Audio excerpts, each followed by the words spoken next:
چین کے ممتاز رہنما ہیں اور چین کے صدر کے قریبی ساتھی ہیں، چین کے سابق مشیر رہ چکے ہیں، بیجنگ کے بااثر تھنک ٹینک کے centre for China and globalisation کے نائب صدر ہیں پروفیسر وکٹر گاؤ نے وہ بات کہہ دی ہے جو آج سے پہلے صرف ہم کتابوں میں پڑھتے تھے اور جسے تجزیہ کار طویل عرصے سے فرض تو کر سکتے تھے مگر تصدیق نہیں ہوتی تھی۔ اور پروفیسر وکٹر گاؤ نے یہ کہا ہے کہ چین اور پاکستان ہر موسم کے اہنی اتحادی ہیں، کسی کو اس اتحاد پر شک نہیں کرنا چاہیے، اور جب کبھی پاکستان کی خود مختاری یا علاقائی سالمیت کو کسی بھی ملک سے خطرہ لاحق ہوگا تو چین ہمیشہ پاکستان کی مدد کرے گا اور اس سے بڑھ کر کرے گا۔ انہوں نے یہ گفتگو جو ہے وہ کسی اور جگہ نہیں کی بلکہ بھارت کے ٹیلی ویژن شو میں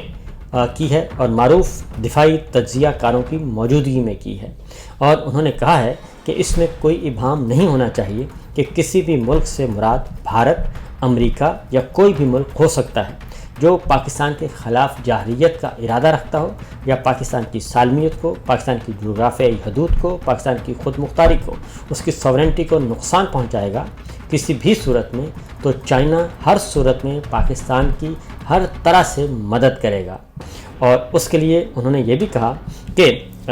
یہ کشیدگی یا پھر آنے والی کشیدگی جب بھی ہوگی تو یہی کچھ کیا جائے گا۔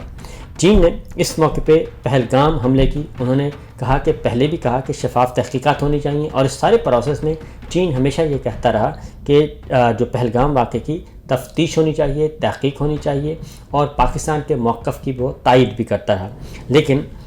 اس بارے میں کبھی بھی بھارت کی طرف سے مثبت جواب نہیں آیا۔ اس کے ساتھ ساتھ انہوں نے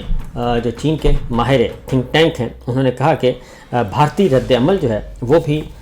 جو ہے اس معاملے میں اس کی بھی انہوں نے مذمت کی، اور کہا کہ یہ بھارت کا جو رویہ ہے یہ ایک روایت بن چکا ہے کہ کوئی بھی واقعہ ہو دہشت گردی کا تو وہ اپنے ہمسایہ ملکوں پہ تھوپ دیتے ہیں، جبکہ ان کے اپنے اندر کے حالات جو ہیں وہ انتہائی دگرگوں ہیں۔ اور انہوں نے یہ بھی کہا کہ چینی شہری بھی مارے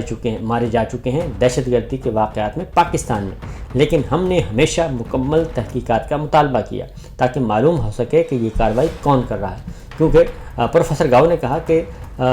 پاکستان میں متعدد واقعات ایسے ہوئے جس میں چینی انجینئرز کو اور چینی شہریوں کو نشانہ بنایا گیا، لیکن ہم نے ایسا کبھی نہیں کہا کہ یہ دہشت گردی جو ہے وہ فلاں ملک کروا رہا ہے، جبکہ ہمیں اس بات کا اندازہ ہے کہ یہ سب کچھ کون کروا رہا ہے۔